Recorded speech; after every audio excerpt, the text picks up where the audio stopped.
সাহেব কি করছেন? কেন গায়ে হাত দিচ্ছেন কেন? পাতা বলে বলি বলে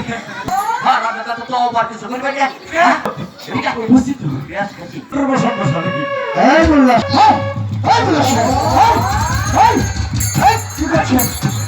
এই মোল্লা সাহেব দিয়েছে না, বারবার বলা সত্ত্বেও হ্যাঁ হুজুর গায়ে দিয়েছি। হ্যাঁ